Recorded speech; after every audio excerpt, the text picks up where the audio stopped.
All right. Welcome back to the Forfeit Fatherhood podcast. I am your host, Rod. And man, I'm excited to be back for another episode. Trying to continue on with the with the theme for this month. But let me back up, man. The Forfeit Fatherhood podcast is a podcast that is built around the four pillars, or what I consider to be the four pillars of fatherhood, which is faith, finance, family, and fitness. Not necessarily in that order, because depending on where you are in your fatherhood journey, one of those things may be of more of a priority than the others. But I believe that is the fatherhood formula, as I call it.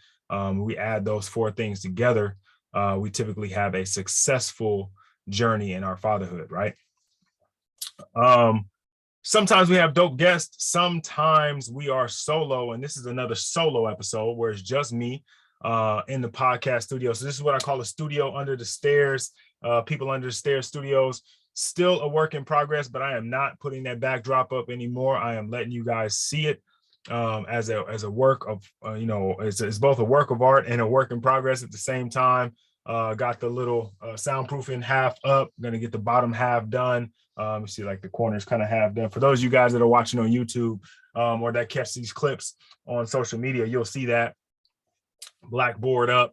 It's blank right now. I got these little chalk markers, right? And they're cool, but they don't write that well. See that? Like it, I can see it, but then they're super hard to erase. So I'm gonna grab some other ones. These were, your boy. These were a discount. I got these for the low, and they perform on the low, right? So I got to get some better ones, do something better there. But I like to keep, a board near me so I can kind of write my notes. Probably gonna put my calendar up right here. So while I'm doing work here in the studio, I can pop up, look at the calendar, see what's on the calendar, kind of keep track of things, because I think that's really important. Or maybe I'll put it up here. Got a wide open space. I don't know. I'm putting something somewhere. Build this thing out and put some art in here, and the whole nine, right? Try to kind of get it going, make it look special. But anyway, I digress. So this episode, couple things I want to talk about. One, book of the week. Last week's book of the week was The One Thing. This week, we are going to be talking about Ego is the Enemy, which is the book that I am currently reading. I have not yet finished it. I'm kind of halfway through. We're halfway through the week when I record. I record on Wednesdays. And I did not read over the weekend because I was on vacation.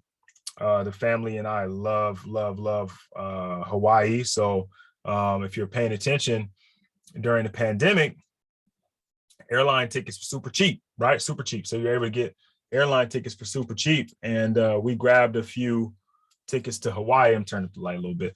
Grabbed a few tickets to Hawaii for like $150 or something like that, right? And we might go back. We found some more cheap ones. So we might end up back there again. We shall see, right? But anyway, so I did not read over the weekend. Typically, that would have been a good time to read, right, on the plane or on the beach or whatever. But we was active, so I didn't get a chance to read. My kids kept me busy. My wife kept me busy. We did all kinds of stuff. So did not take the time to read. So I'm only halfway through the book, but it is what it is. So I'll talk a little bit about that. And then the non-book topic. The non-book topic is one that I think I'm going to lean on some people. I'm actually going to put out a poll on my social media because I'm really curious about this one, man. It just kind of popped up on my timeline, and usually I'm a big believer in God is a master of product placement, right? He places things in your path for a reason. So pops up on my timeline, and maybe just the algorithms are dope, right? Pops up on my timeline on Instagram first, I think. And then I was watching a video on some defensive coverages because I coach football, coach 707. So I was looking at some coverage stuff. And then as I was scrolling to find the next video, boom, it pops up again. And I'm like, okay, this is kind of wild. So, I rabbit holed it just a little bit. I didn't go too far, but then I heard one of my clients kind of talking about some things that sounded really, really similar to what it is. And so I want to talk about that as well. So I'm going to kind of dive into a couple things, but what I want to talk about is one, the book, and then two, you only really hear about it in women, right? Postpartum depression, but there is also paternal postpartum depression. They call it paternal postnatal or postpartum depression, which is a real thing. And for both of them, they're kind of like a PTSD, post-traumatic stress syndrome kind of thing. So that is something I want to talk about. And so I'm actually going to pull up so I can make sure I have the actual details for you guys, right? Like, this is dope having the computers in front of me. I didn't used to have this privilege. I was not able to do this before, where I can kind of get some more accurate numbers. I was kind of going off the top of my head or reading notes that I had in my phone. And now I don't have to do that. So this is kind of cool. Let me pull up the numbers, but let's talk about the book first. Paternal postpartum depression. Jeez, can't spell, y'all. There it is. I can spell. All right, I've got a couple of degrees. I can spell, man. Anyway, so the book, right? Ego is the enemy. Ego is the enemy. So far, it's a really good book, man. It's about kind of like success and how to get there, right? And how sometimes ego is what holds us back, right? Because when we have a big ego, we aren't able to accept our failures. So sometimes we don't try. We aren't able to accept our failures. So sometimes when we fail, we quit, we give up, we don't do it again because we don't want our ego to be bruised. Or sometimes we don't even try to do things because we're afraid of what might happen, right? What might happen if we don't do well, right? We're afraid that our ego will be bruised. And you hear a lot about ego, especially with men. So here's a little line from the prologue. Again, this is why I love having the laptop in front of me. I can kind of dig in and give you guys the real info, and then I can give my experience on top of it and mix it all together, right? So this is a prologue from the prologue in the book.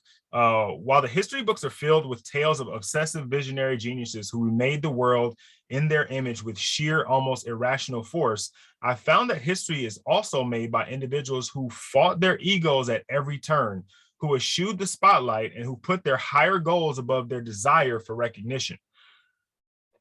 Now, why is this important for fathers?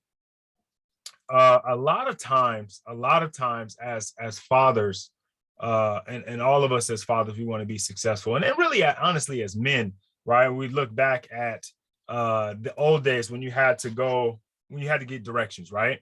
And you pull into the gas station, you had to get directions that way. But you'll see in old movies, or I used to see my parents do it, or I even did it sometimes, where my wife would be like, "Hey, why don't you just go ask for directions?" And I'm like, "Nah, I got it."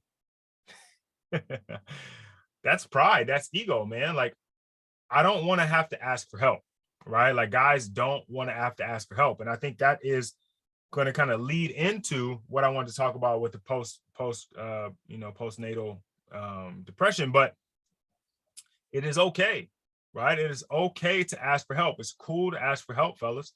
Many of us insist like that the main impetus to a full successful life is the outside world, right? Like things around us. But in fact, the actual enemy, right? The actual enemy is within us, right? And that's where we're saying ego is the enemy, because it's inside of you. So it's not the stuff that's outside of you in the world that is holding you back or preventing you from being successful. It may actually be just you, right? You are holding your own self back. You are your own worst enemy in a lot of cases, right? A lot of times early on in our lives and early on in our careers and early on in our fatherhood, it impedes our learning, right? It stops us from cultivating the talents that we have as a father, because we are stuck in this "I know what to do" thing, or and really, dog, you got to be honest. In fatherhood, those first few years, you don't know nothing, right? And that's one of the reasons why I even started this podcast, is because as a father, a young father, there ain't that many resources, right? There's like the pregnancy books. There's some pregnancy information out there, but like once you become a father, not a whole lot of information, right?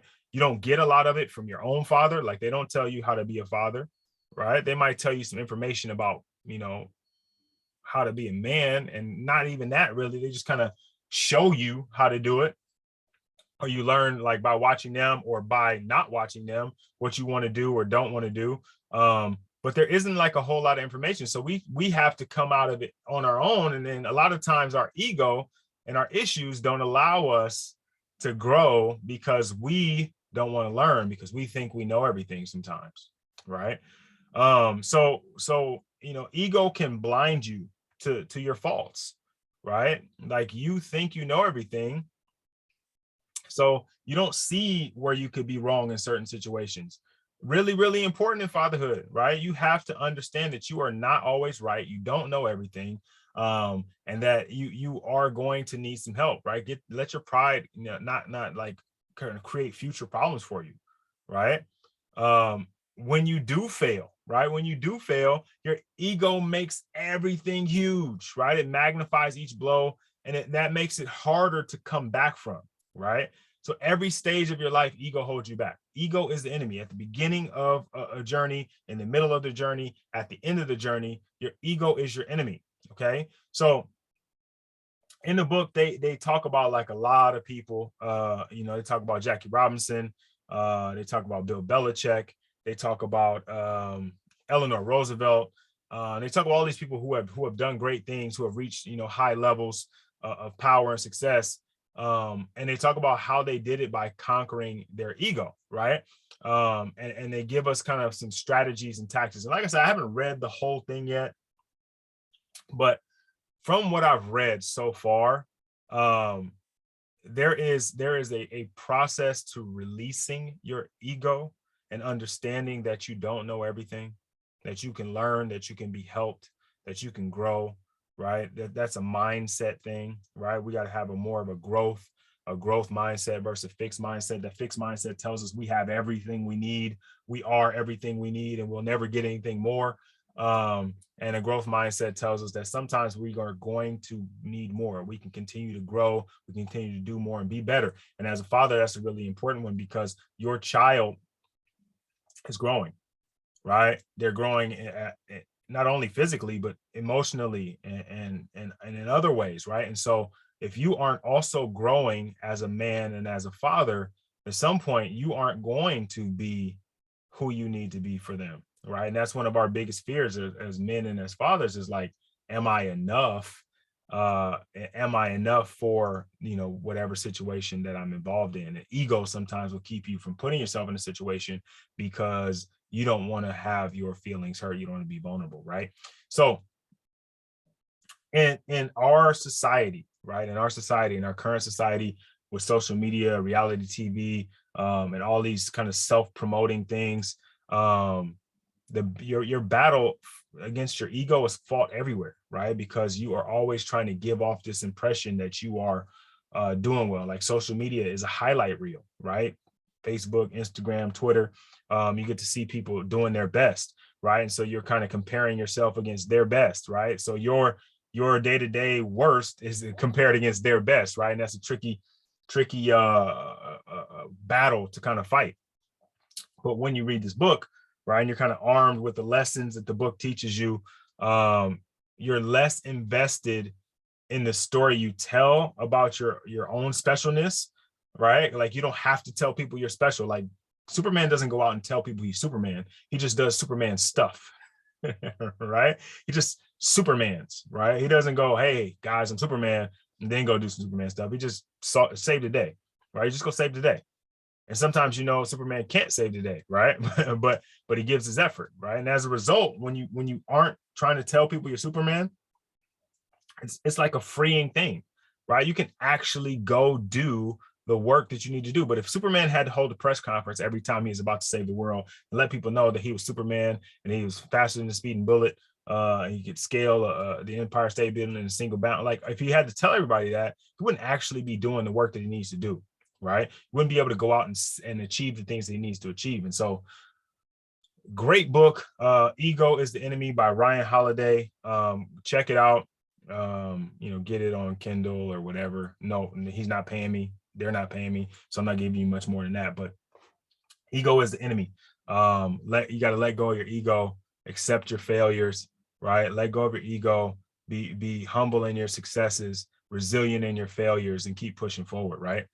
All right, so letting that go, moving on. Okay, so the heavy stuff, the heavy one of the podcast, a little heavier information. So paternal postpartum depression. And so I have to be completely honest, like I did not know this was a thing. Like I knew dudes struggled with let me back up. I didn't know this was a thing. I didn't know it was a term. Like I didn't know it was like a clinical diagnosis, right? Like I knew in my work with fathers, in my work with guys, I knew guys struggled in the beginning, right? Which is why I kind of started the forfeit fatherhood thing in the beginning, right? It's to help new and expecting fathers with the transition from being a man to being a father. And the difficulties of that, right? The difficulties of trying to change your identity and who you've been and who you were just now, in a lot of cases, just now becoming, and then all of a sudden becoming someone else or something else, right? But paternal postpartum depression is a form of depression that usually occurs in the first 12 months of after the birth of the child, right? Here's why this is important. One in every 10 men, so 10% of fathers, 10% of fathers struggle with some form of paternal postpartum depression, right? That's a lot. That's a lot of dudes, right? After the first 6 months, I think the number jumps to like 25%. If your significant other is suffering from postpartum depression herself, you are 50% more likely to also suffer. So this is not like a little thing, right? This is a big thing. If you are, if you are a new father, or you have been a father, and I'm going to pose this question. Like I said, I'm going to put a poll out because I'm really interested to talk more about this to someone who has experienced it, who has a little bit more versed in the actual technical terms of it. But there's a lot of guys dealing with this. And I know a lot of guys are silently suffering, right? And that's what we do as men. We just kind of go through it, and we don't talk about it. Like we don't get the help we need. We don't do what we need to do. So let's dive into it a little bit. So, man.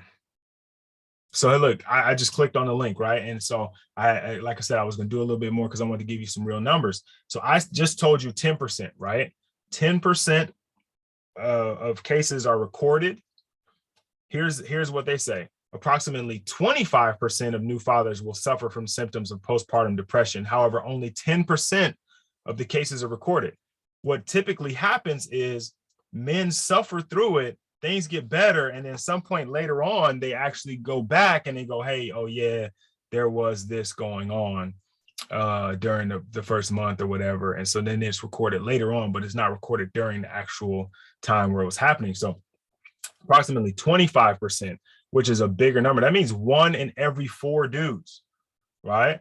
Like you and your 4 homies, right? One of y'all is suffering or suffered and probably didn't say anything to anybody, right? Probably didn't want to seem weak, or, as society says, men, we have to be strong.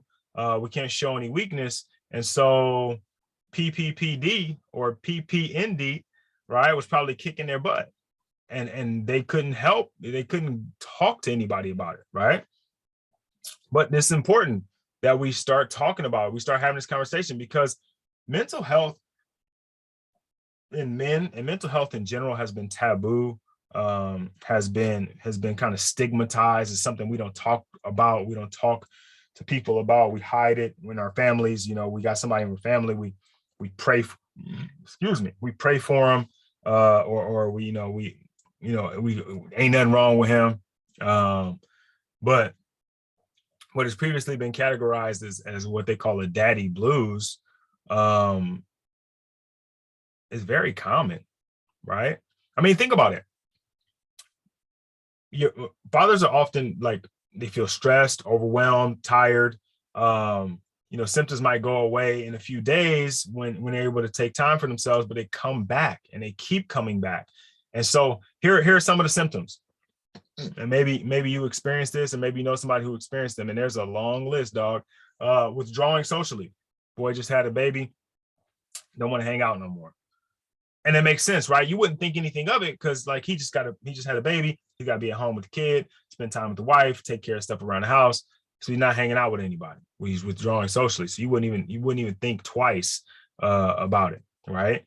All of a sudden, my man gets really focused on work or other distractions. Like all of a sudden, he becomes like a super workaholic. Like I got to go to work, got to go do this, got to do that. I think I did that a little bit. I'm not gonna lie.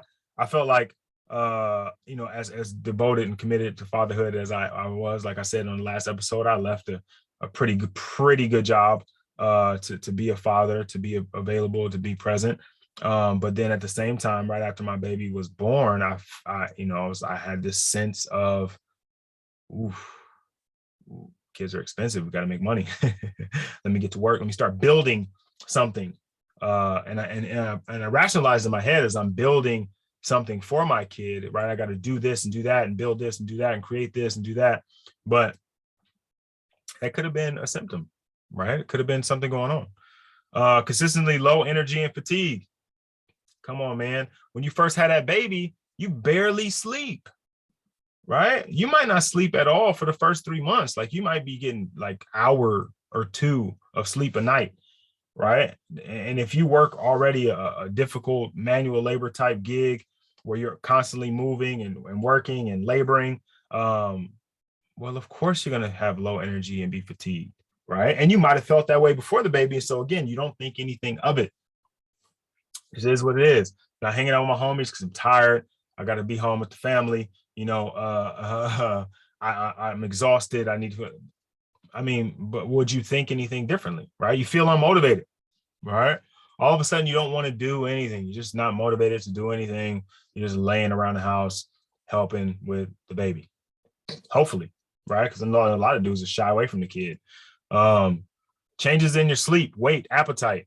You might have a drastic gain of weight. You might drastically lose weight. Changes in sleep. Again, you're not sleeping because the baby ain't sleeping, right? So it's tough, right? Your appetite. You might lose your appetite. Might not be eating anything. You might gain an appetite and you're eating everything, right? You just can't seem to keep yourself full, and you're eating, right? You're eating to kind of fill yourself up, to give yourself these kind of little kicks of emotion. Like this food tastes so good, it makes you feel good, but what you're doing is self-medicating through the depression, right? Alcohol and substance abuse. This is a big one. A lot of dudes start drinking during that time, or other substances, right? To kind of, what they would say is relax you, or kind of calm you down. But alcohol is a depressant.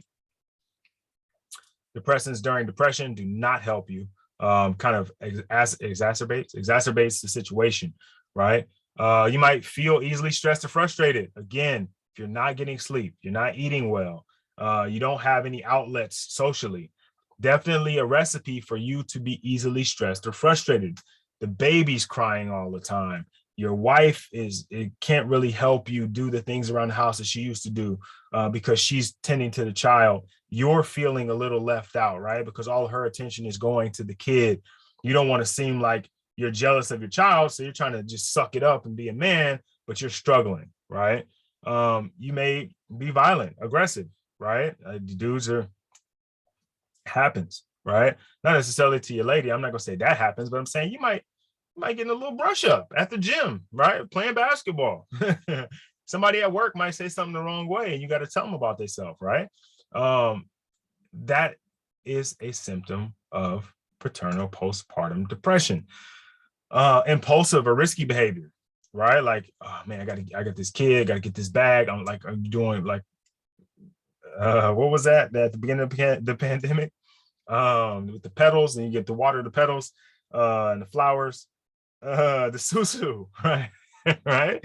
You might do something crazy in susu, right? Just I need to get this bag. Let me try to see if I can get this 4 turn into this 8, and the 8 turns, right? Anger, irritability, all these things are symptoms of postpartum or paternal postpartum depression. And even if you aren't suffering from depression, some of these symptoms happen. Like I've dealt with some of these, right? I don't think that I had depression. I think I was okay, right?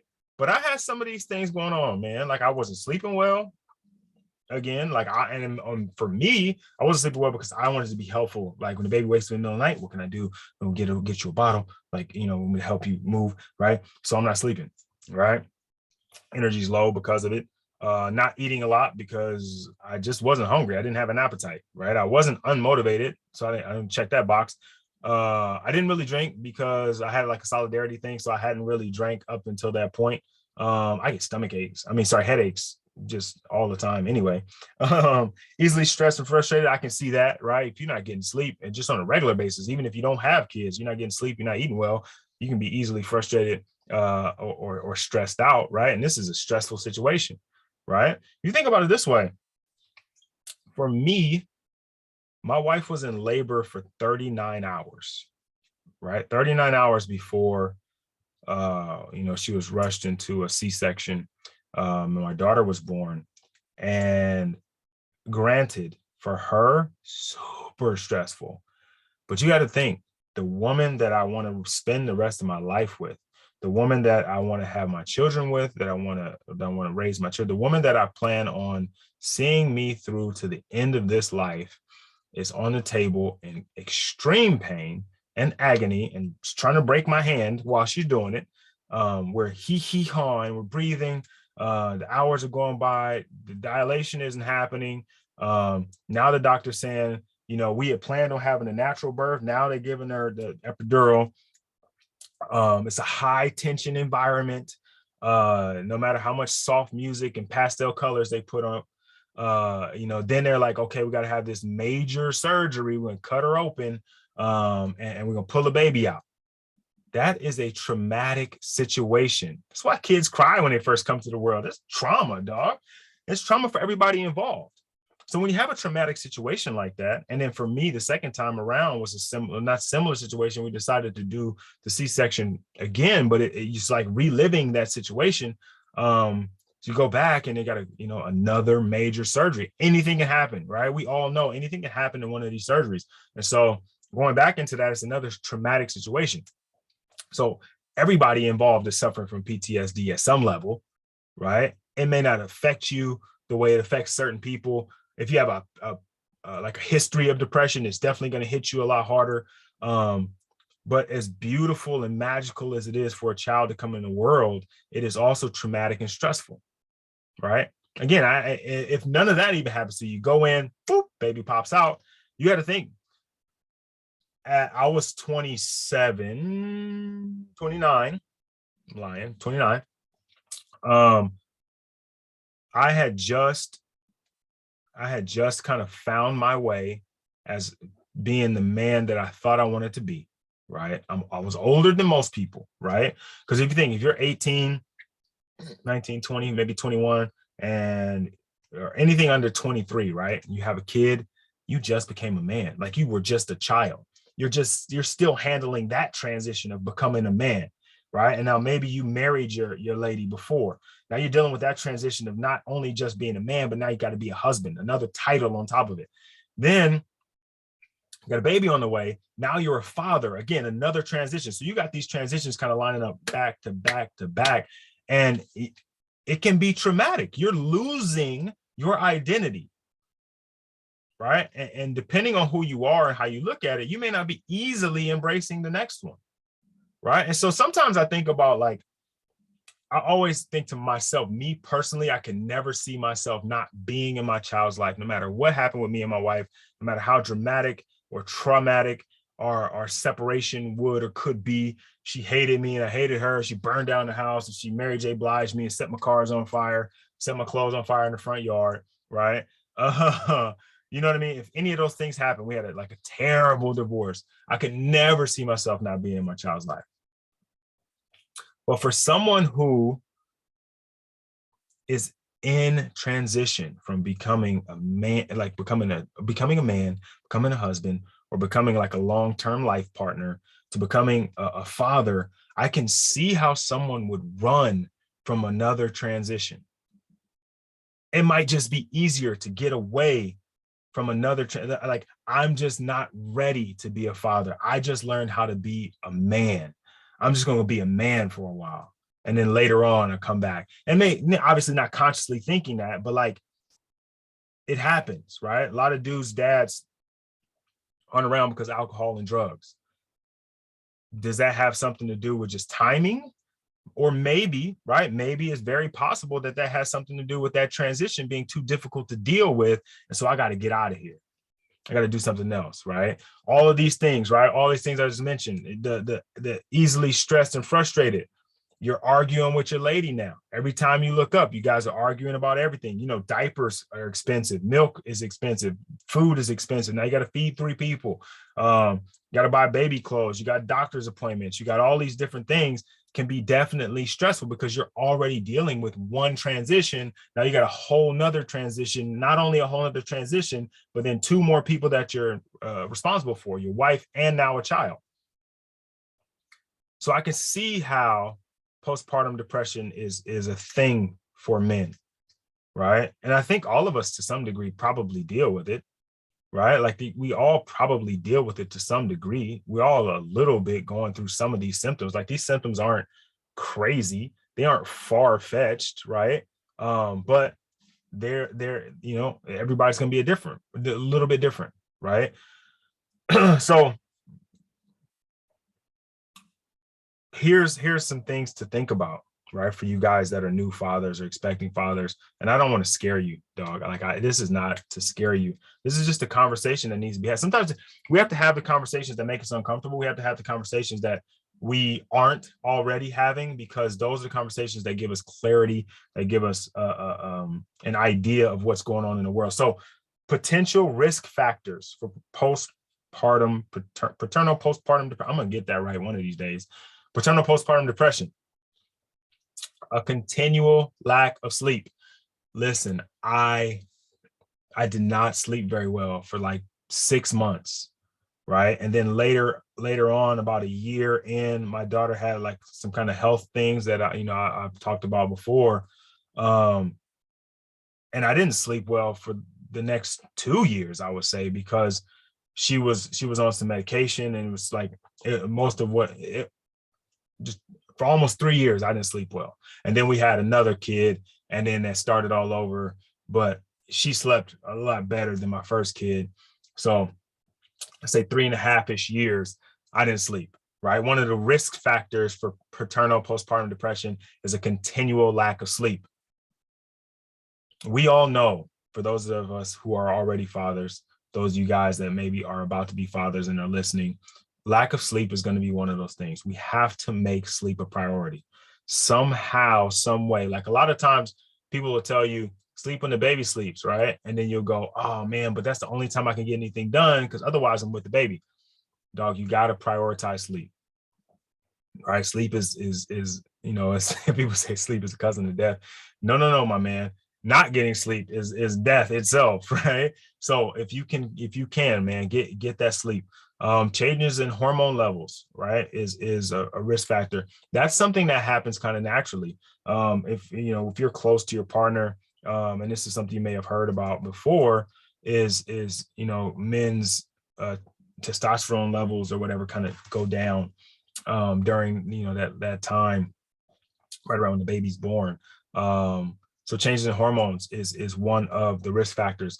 A high stress lifestyle, including career and family. Like, if you're an entrepreneur, a businessman, salesperson, or you had like a highly stressful career, or your family situation is super stressful, that is a risk factor for postpartum depression. If you and your lady are just at odds, right? And that's why they say, like, if your partner is dealing with it, you may also be dealing with it as well, or you're more likely to deal with it.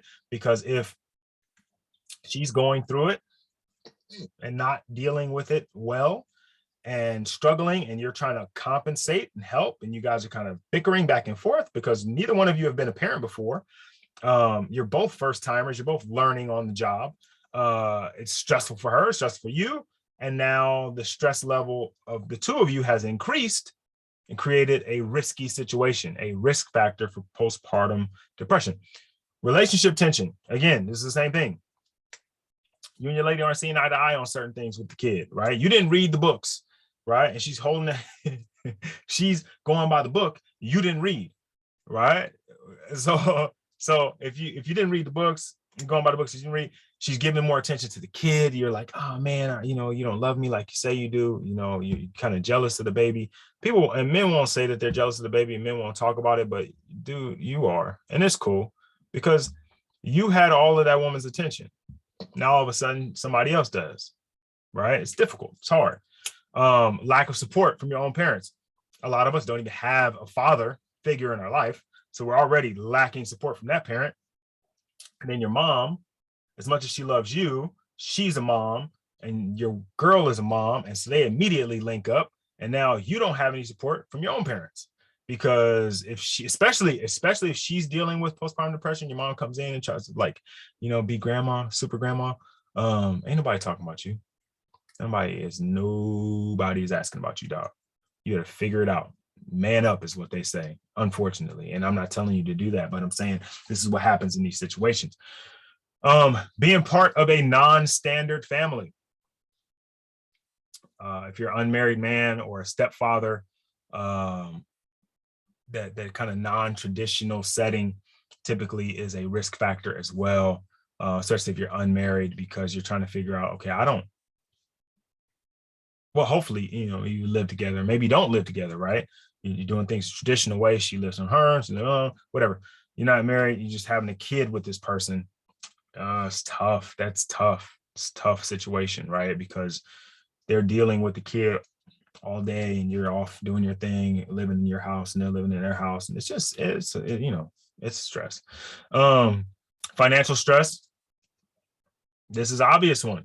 You now have another person to take care of, and babies are expensive. Diapers, they go through 11, 12 diapers a day when they're newborns. That adds up fast, right? If your baby's not breastfeeding and you got to buy formula, that adds up fast. The little clothes, hopefully you got a bunch of them during the baby shower. If you didn't, you gotta either buy some or you're gonna be washing a lot more, which is gonna run up the cost of your water, gas, all that stuff. Financial stress, right? You got doctor's bills and visits, and you got to buy this and that. You got to get a car seat, you got to get a stroller, and you got to get all of these things you never thought you would have to get.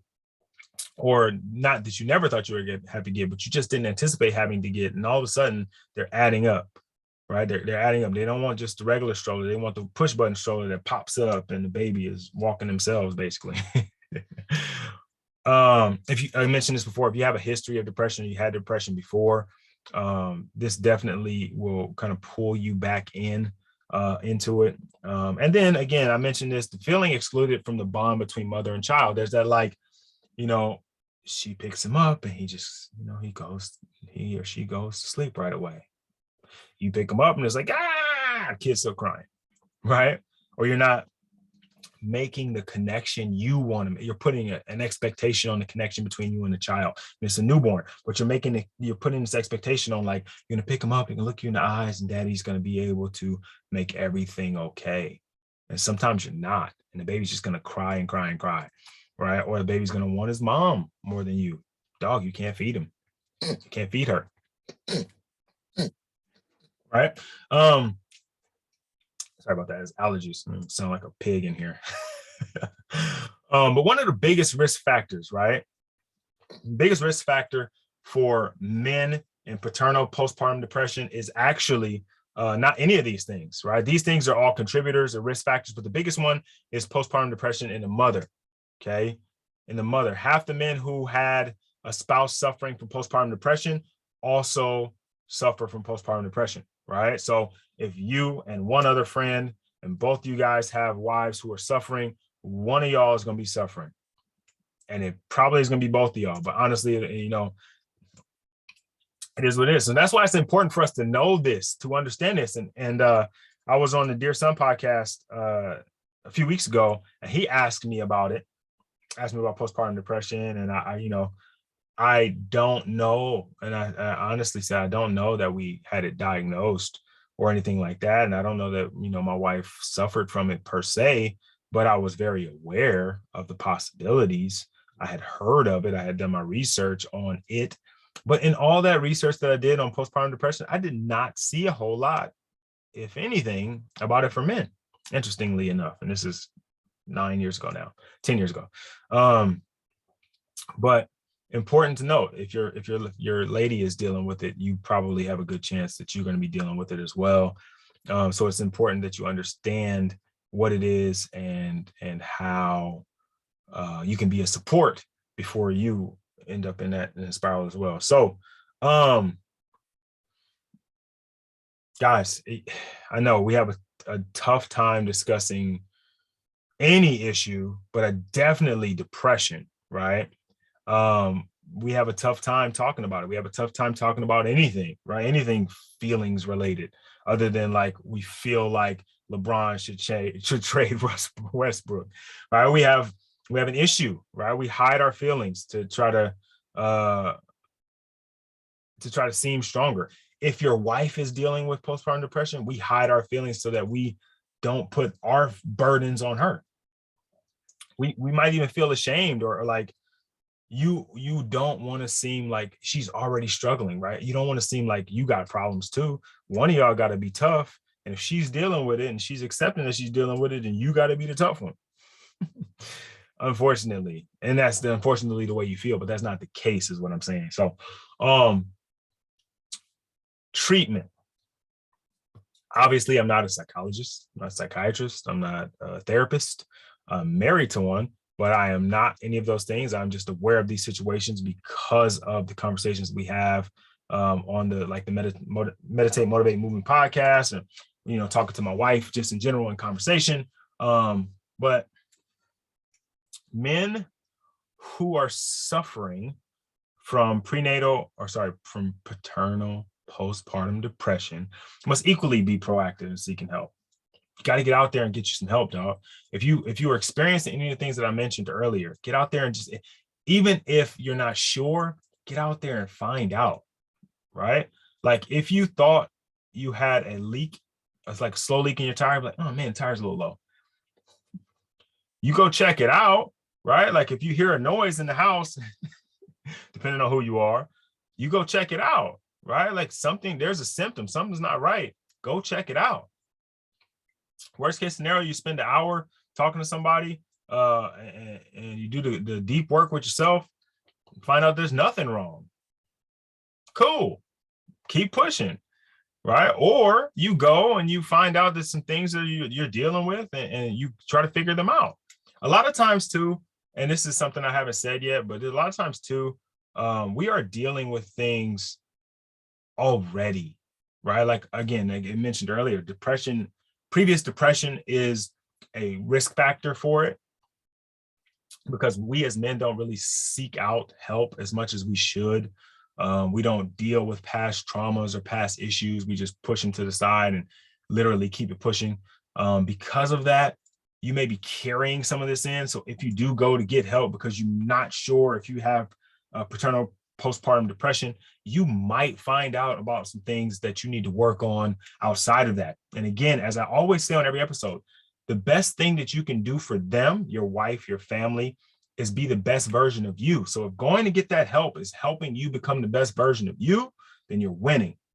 You're not losing. Being vulnerable in that moment is a win, not a loss, right? There's no shame in feeling depression or anxiety, especially after the birth of a child. It's a huge lifestyle change and it brings extreme emotional shifts, right? It's huge. It's huge. Going from boy to man, man to husband, husband to father, right? Father to grandfather, right? These are all huge transitional changes in your life. It is good to talk to somebody anytime you have a huge change in your life, good or bad, right?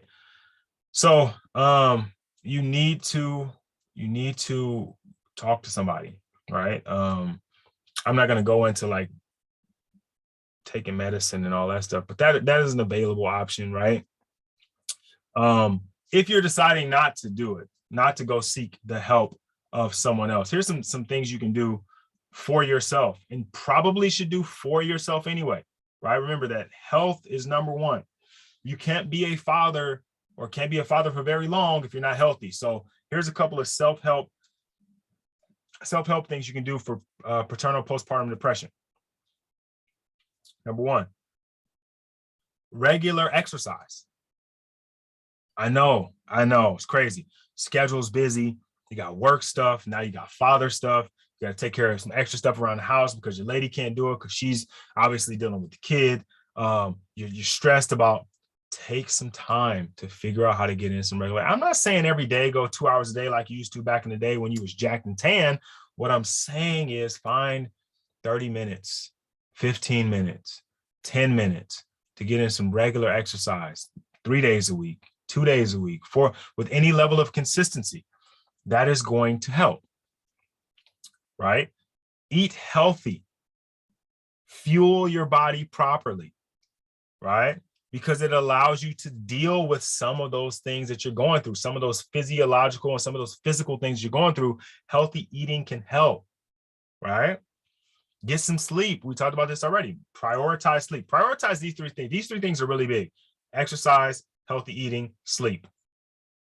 If I wasn't talking about postpartum depression, I was talking about anything else that I talk about in this podcast: exercise, healthy eating, sleep. I say it all the time to my clients, whether they be fatherhood clients or fitness clients. Exercise, healthy eating, sleep. Huge, huge, huge. So regular exercise, healthy eating, sleep, meditating, right? Doesn't have to be huge, right? Meditating can be 60 seconds, right? 4 deep breaths, some square breathing, 4 seconds in, 4-second hold, 4-second out, 4-second hold. Like any little bit of time that you can get to yourself, to be with yourself and just be quiet is huge. Journaling, right? If you aren't already. I saw something the other day that was really cool. It's called the athlete's journal. Maybe it's athlete's journal. I don't know. Anyway, but the way they laid it out is in the morning when you're journaling. You wake up in the morning, you're kind of journaling for your day and what's going to happen, what you want to happen. You are pre-gaming. Sorry, I was looking at my other computer. Anyway, you're pre-gaming, right? So pre-game plan. Going into the day, my game plan for the day, did my film study, write out this morning what I want to accomplish for the day. What are my 3 things that I want to accomplish? How do I feel about yesterday? But that kind of stuff. End of the day journaling, post-game wrap up, right? What did we do well? What do we need to work on? What are 3 things that I'm grateful for? What can I do to improve on my performance for today? What I want to take into tomorrow? That kind of stuff, right? Meditating, journaling, yoga. Yoga a little bit because it is meditation to some degree, because you're focusing on your breath and you're doing these kind of calming moves. And then it's also exercise. So it's kind of killing 2 birds with 1 stone. So some things you can do to help yourself: exercise, healthy eating, get sleep, meditate, journal, do yoga. And then here's one that's not on here that's one of the ones they suggest is find some way to have an open line of communication about your feelings, whether it be to a friend, to a family member, to your wife, to a professional. Find somebody that you can talk to about how you're feeling, and not just about paternal postpartum depression, but just about life, right? To have a sounding board that you can go to help you kind of just process things, whether they be things of the current, things of the past, things of the future, but having someone to help you process, right? 2 heads are better than 1, especially if one of those heads has studied that thing and understands it a little better than you, then go ahead and get that, right? Because this can be a serious and severe condition. Like it can be pretty bad, but it's also treatable, right? I gave you some things that you can do on your own. We talked about going to get some help, some therapy. That can be an addition to what you're doing, or maybe the self-help is an addition to the professional help. But people aren't getting the help that they need. Okay. Sometimes seeking professional help is not enough. So you implement the self-care practices, but you need to go an extra mile for your health, mentally and physically, right? You deserve to recover your own personal health and the health of your family. Like you have to, you want to, if you want to be a good father, right? Then you need to be healthy mentally and physically, but then also your family needs to be healthy mentally and physically. So I want to, you know, I'm going to kind of segue into something else, but I just definitely want to talk about that a little bit. And like I said, I'm going to put out a poll and talk to people, hopefully about it, maybe bring somebody on one of these episodes and talk a little bit about their experience with it, because I think it's really important. Men's mental health in general is really important. And a lot of guys are struggling.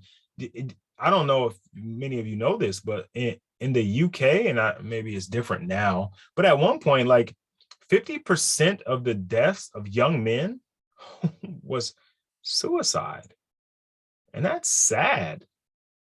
Like the number one killer of young men was suicide. Jesus. I mean, there's definitely some work that needs to be done on the mental health side of things. And men aren't seeking the help that they need enough. These self-care things that I mentioned are great, but sometimes they're not enough. It's just like drinking ginger ale and laying down may cure some of your stuff, right? But it ain't gonna cure everything. Some things you need to go to the doctor for. You can't just let that, you know, drink some Robitussin, you know, rub some Vicks on it.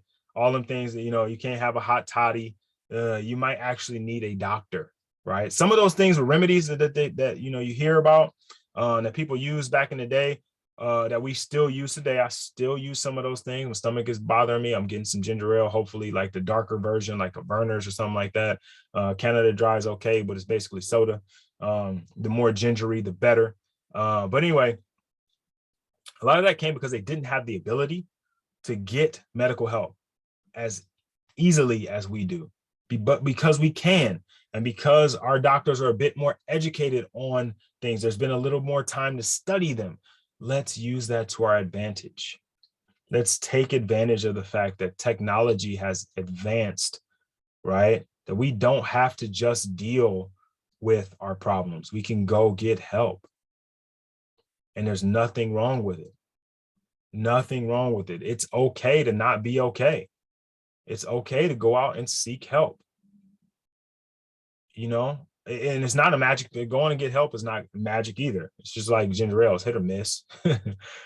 But it's a process, right? And it allows you to figure out what you need to do in order to make you better, right? So this is about you.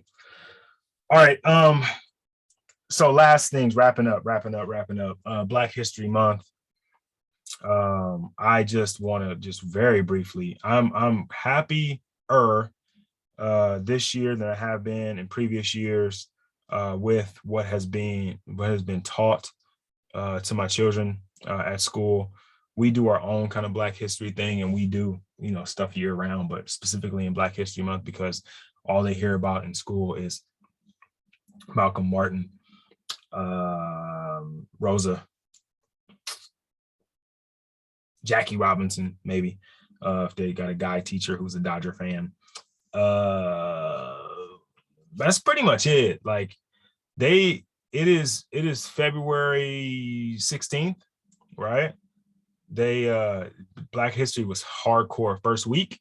Then it was Valentine's Day stuff all week, crafts and arts and stuff. And then President's Week, of course, falls in there. So now it's all about the presidents. And maybe if we're lucky, if there's a few more days left, we'll get back to Black History at the end of the month. And so for you guys, fellas that are Black, not Black, purple, pink, Asian green. whatever color you are, whatever nationality you are, whatever race you are, please take advantage of the fact that you have the opportunity to teach your children whatever it is you want to teach them. You don't have to lean on school to do it for you, right? There are some things I know school is not going to teach my children. It just does not line up with the curriculum, it does not line up with the system, does not line up with the way they want things taught in America. So I am going to have to teach them. I have accepted that. I've accepted it. I already know it's a thing. And so I take advantage of my opportunities to teach Black History Month when it's the popular topic for them, because they are more receptive to it at this time. We talk about it year round, but for some reason during Black History Month, when we talk about Black people and their accomplishments, they eat it up. They're like, oh, what's the Black History fact for today? Right? But March 1st, they're like, all right, what's today's date? They don't care as much. Not that they don't care as much, but they're just not into it because it's not Black History Month. So take this time. You know, it'd be really dope for Black History Month, and I think I might start doing this. I thought about this the other day. Is during Black History Month. Wow, and this is something for you to work on as a father and as the head of your household from March to the following, January 31st. Do some research on your own family history, and then give them your Black history facts for the year or for the month, right? Talk about your great-grandfather, your great-grandmother, who they did, what they were, what they worked. Yeah, somebody in the military. What did they do in the military? What war were they in? Where did Big Mama used to work? All that stuff, right? Give them your family history, as much of it as you can find. And then also throughout the year, what Black history happened in your family that year? What did we do? Because you are, just like I am, Black history. This country is so brand new, right? And traveling overseas and going to Europe and all these different countries, you realize how young America is, right? There's no like ruins in America. There's not like an ancient castle in America. The castles are like new, right? Like the castle that's on the coast of California, that's new. It's been here for like 50 years or whatever. It's a new country, right? As African Americans, as Black people, our freedom is fresh and new. So every day almost you're hearing about the first Black person to do this, or the first African American woman to do that, or the first African American man to do this, right? And so continue to teach them and show them that they too are Black history. They are a part of Black history. Not only are they a part of it, but they are it, right? They have an opportunity to be Black history. Not all going to be Rosa Parks, Martin Luther King, Malcolm X, the typical ones, right? There may be somebody just on the sideline who's very important, right? There are a lot of people that were involved in the civil rights movement that we don't even know their name, but they were integral parts of it. That could be one of your children. That could be you, right? So embrace the fact that Black history is every day, that you are Black history. And I'm going to leave you with that, man. I'm going to get out of here. Thanks a lot, guys, for listening. I appreciate it. For those of you who aren't yet following me on social media, you can follow me at You Can Call Me Coach. The letter U can call me Coach. You can follow the podcast at Forfeit Fatherhood. Also, go to www.forfeitfatherhood.com. You can catch up on all the past episodes. Check out all the interviews, all that stuff. If you are interested in learning more, if you're a new father, a young father, I've got a group on Facebook, and it's Brothers Helping Brothers. The purpose of the group, right? The purpose of the group was to get fathers together to share and talk about their experiences, to talk about things that they've gone through, to talk about their journey through fatherhood, because a lot of us don't get that talk. We get the talk, but we don't get that talk. And so if you are interested in joining the group, just shoot me a message on either one of those platforms, on Instagram, on Twitter. Again, You Can Call Me Coach. Or you can go to Facebook and actually look at it, Brothers Supporting Brothers, and ask for an invite, and I'll let you in, man. And you can jump in there and let's talk, man. Let's talk about what is going on in fatherhood and what you're up to, Super excited for the rest of the year. My birthday is coming up. Just came back from Hawaii, about to go to Maldives. And they're probably back to Hawaii. It's crazy, crazy, crazy, crazy times, but loving it, loving time with my family, loving time and loving this life. Fellas, remember, family, faith, finance, fitness. That's the formula, y'all. Let's add them all together and be the father that we want to be. Thank you for listening to the Forfeit Fatherhood podcast, and I'm out.